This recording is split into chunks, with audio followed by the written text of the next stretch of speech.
هەڵبژاردن لە بەردەم چوار سیناریۆدا لە جەنگەوە تا تیرۆر. چوار سیناریۆ دەوری هەڵبژاردنی پەرلەمانی عێراق دەدەن. کەمتر لە 40 ڕۆژماوە بۆ هەڵبژاردنی پەرلەمان. نزیکەی 800 کاندید دوورخراونەتەوە. زیاتر لە 300یان تۆمەتی بەعسی بوون خراوەتە پاڵیان. پێدەچێت گەڕانەوەی بەعسیەکان یەکێک بێت لە سیناریۆکان کە هەڕەشە لە هەڵبژاردننی 11 تشرینی دووەم دەکات. الكتلة النيابية الأكثر عددا، وهنا هذا مفتوح. بەو تیمالیشی بەعز 27,000 ئەندامی نوێی هەیە، بەڵام موقتەدا سەدر و تیمەکەی سوودانی سیناریۆکە بەبێ بنەمادا دەنێن. سیناریۆی دووەم ئەگەری هەوڵی تیرۆرە پێش هەڵبژاردن بۆ بە ئامانجگرتنی سیاسەتمەداران و سەرکردەی گروپەکان.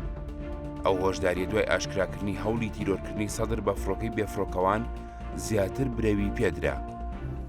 ئەگەری بە ئامانجگرتنی سەرکردەی گروپەکان لە بازنە سیاسیەکانیشدا دەسوورێتەوە دوای هەڕەشەکانی ئەم دوایی بنیامین ناتانیاهۆ سەرۆکوەزیرانی ئیسرائیل.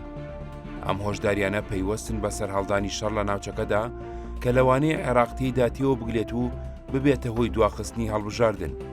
ترسناکترین سیناریۆ بۆ هێزە شیعەکان و لایەنە دەسەڵاتدارەکان سەرهەڵدانی ناڕەزایەتیە لەلایەن سەدرەکان یان تشرینیەکانەوە.